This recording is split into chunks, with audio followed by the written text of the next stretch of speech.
Caroline, good afternoon. Hey, children, good afternoon. Children. It's great to see all of you. And yesterday, as you all know, we celebrated 6 months of the Trump administration.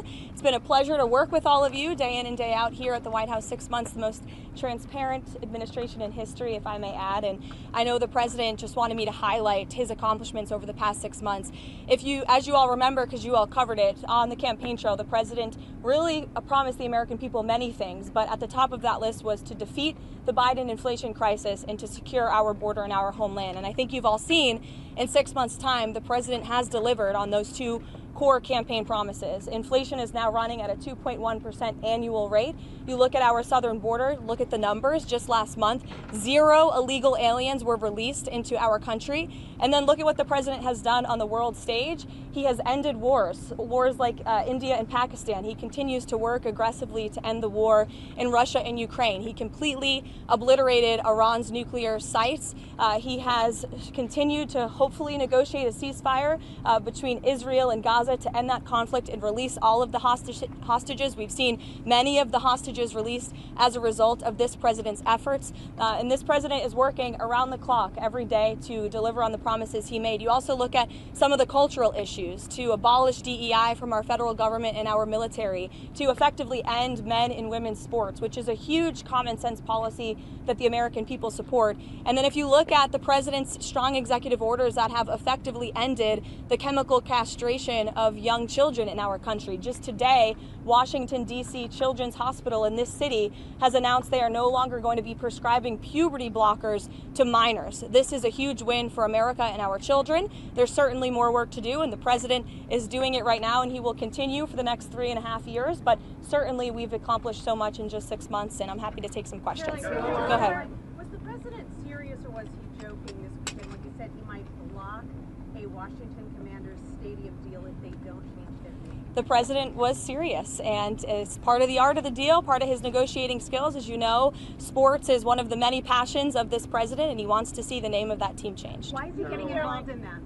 Why does he see that as part of his purview? I think you've seen the president gets involved in a lot of things that most presidents have not. He's a non-traditional president. He likes to see results on behalf of the American people. And if you actually poll this issue with sports fans across the country and even in this city, people actually do support the president's position on this and the name change. Michael. Thank you, Caroline. Michael, go ahead, and then Mary, you can go. Thank you, Caroline. What's the White House's reaction to Senator Chuck Grassley today releasing the formerly classified Clinton annex showing that the Comey-led FBI failed to fully investigate Hillary Clinton's use of a private email server, also failed to really look into thumb drives with potential national security risks on them, and emails from President Obama? It comes as no surprise, unfortunately, and I think that's why you've seen the FBI open up investigations into the individual you mentioned and some others as well. Caroline. The president just ordered the FBI to release the full Epstein files, just get it all out there. The president has said if the Department of Justice and the FBI want to move forward with releasing any further credible evidence, they should do so. As to why they have or have not or will, you should ask the FBI about that. Go ahead. More information, Caroline. It's up to the Attorney General. Does the president have any message for the countries that are planning to attend the two-state solution conference taking place later this month? I'm not quite sure he has a particular message for those countries. I think the president's message on this conflict we've seen in the Middle East taking place for far too long that has become quite brutal, especially in recent days. You've seen reports of more people dying. The president never likes to see that. He wants the killing to end, and he wants to negotiate a ceasefire in this region. He wants to see all of the hostages released from Gaza. That has been a top priority for this president. Within this 6 months, we have seen many of the hostages released, including the last living American hostage, Edon Alexander, which was a result of this administration's diplomatic efforts and approach to ending this conflict. And again, this is another conflict that the president inherited from the previous administration, who was so weak and incompetent, it led to so much chaos and death around the world, but this president is focused on solving it. Kelly, go ahead. Thank you. So at 6 months, the president is also experiencing some pushback from members of his own MAGA base, especially on the matter of the Jeffrey Epstein files. Is the president satisfied that his own supporters are not heeding his call to let it go and to move on? I know the president would reject that, Kelly. In fact, he cited over the weekend some polls showing that his approval rating with the Republican Party is actually at an all-time high.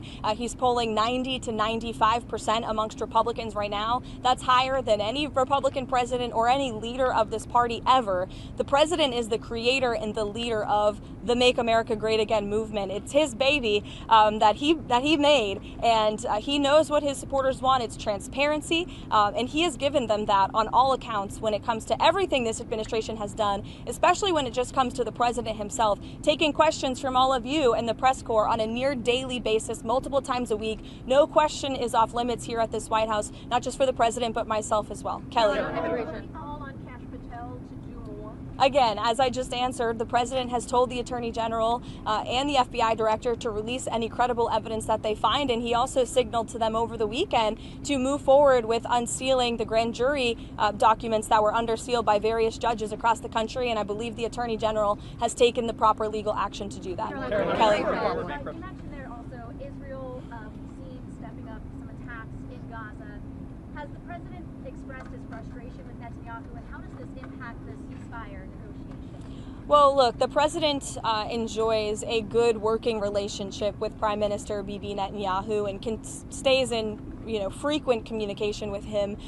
He was caught off guard by the bombing in Syria and also the bombing of a Catholic church in Gaza, which, as you know, I addressed at my briefing last week. And in both accounts, the president quickly called the prime minister to rectify those situations. And we saw Secretary Rubio intervene when it came to Syria. We saw a de-escalation there. And as for the bombing of the Catholic church in Gaza, the prime minister did put out a statement saying this was an accident and they deeply regretted that action on behalf of the state of Israel, following his conversation with the president.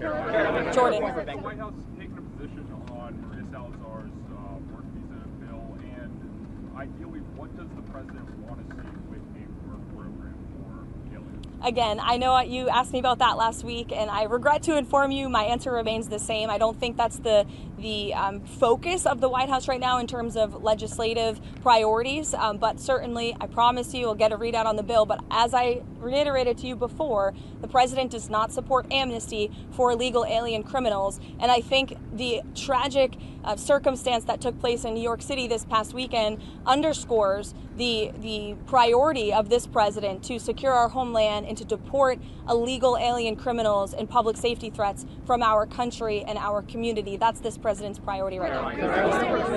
That in the last several months, Americans have become more hesitant about President Trump's different ways that he's been conducting immigration. They think that it's going too far.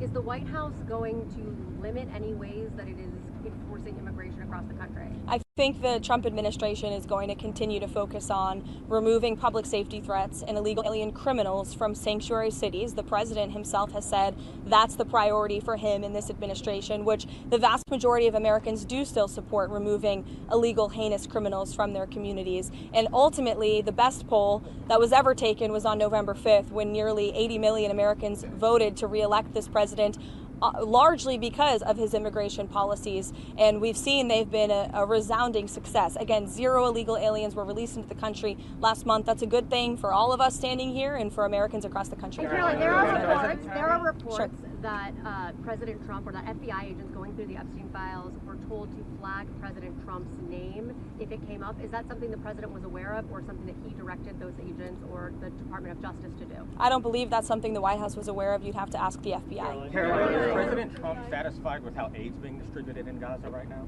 Look, the president is the reason that aid is even being distributed in Gaza at all. He wants to see this done in a peaceful manner where more lives are not being lost.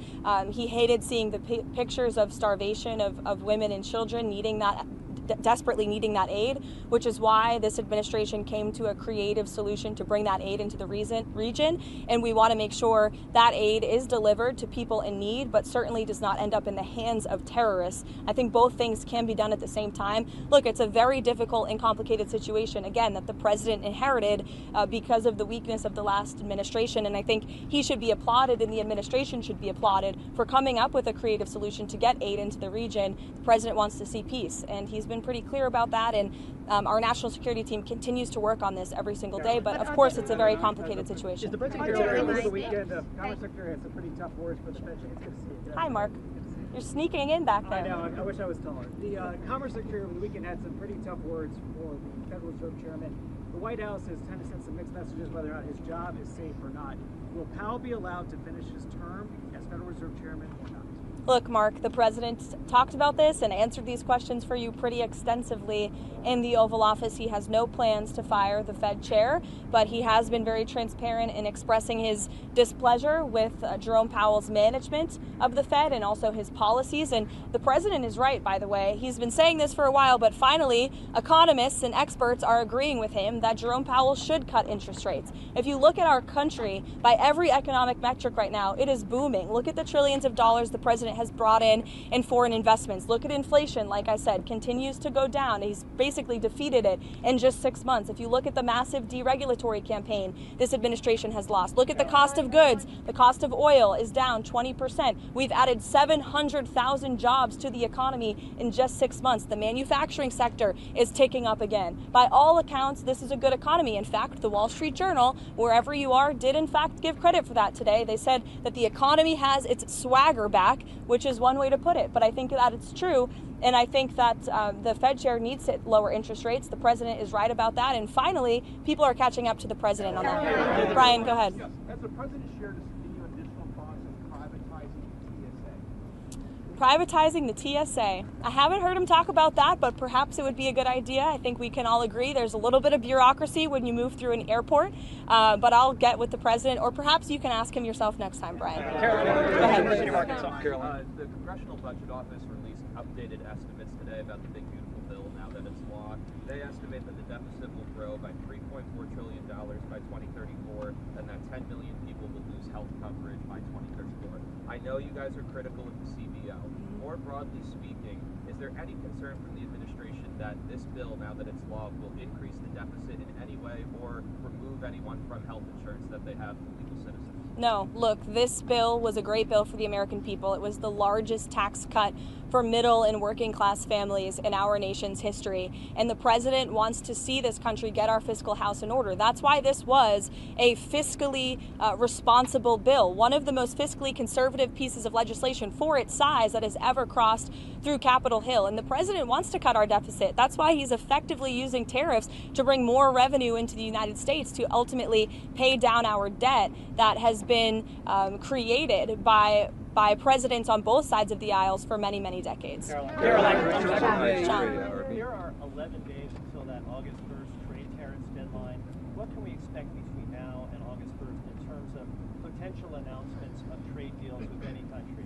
Look, I can tell you the trade team and the president himself continue to be very engaged with countries around the world when it comes to our trade agreements. You have the president of the Philippines who will be visiting the White House tomorrow. Perhaps this will be a topic of discussion. You will all see for yourselves in the Oval Office, as you always do. But the August 1st deadline is just really the start date for when the United States of America will begin collecting this revenue from all of the countries around the world who the president has sent these letters to. You could see some more letters before August 1st, John. You could have some more trade announcements as well. I can tell you the President, Secretary of Treasury, Secretary of Commerce, Ambassador Greer all continue to be in constant communication with our trading partners.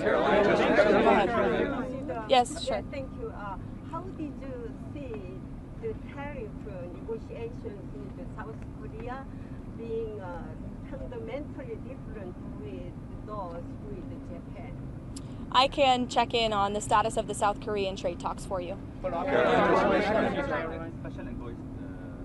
visiting Lebanon regarding disarming Hezbollah. Does President Trump still believe diplomacy? Who is visiting? Tom Barak. Okay. Special envoy Tom Barak is visiting Lebanon regarding disarming Hezbollah. Does President Trump still believe diplomacy can work with Lebanon while Hezbollah keeps it? weapons? Look, I think the president wants to see diplomacy work with Lebanon and all of the partners in the Middle East. You know, the president has been very clear when it comes to his priorities for Iran. He obliterated their nuclear capability, and I understand that the administration continues to be open to talks with Iran if we deem them necessary. As for Tom Barrack's trip, I know the president supports him and he's doing a great job in Syria. According to the House Judiciary Committee, the Biden administration sent nearly $1 billion in taxpayer funds to the left organization in Israel to oppose Israeli Prime Minister Benjamin Netanyahu. What is the White House reaction? Well, it's not a surprise to me that the previous administration sent billions of dollars overseas for useless priorities that don't advance America's interests. We've seen a lot of that, which is why this administration has been very focused on clawing a lot of that money back and making sure the American government is spending American tax dollars on America's priorities. Thank you, guys. I'll see you later. Carolina, bankruptcies.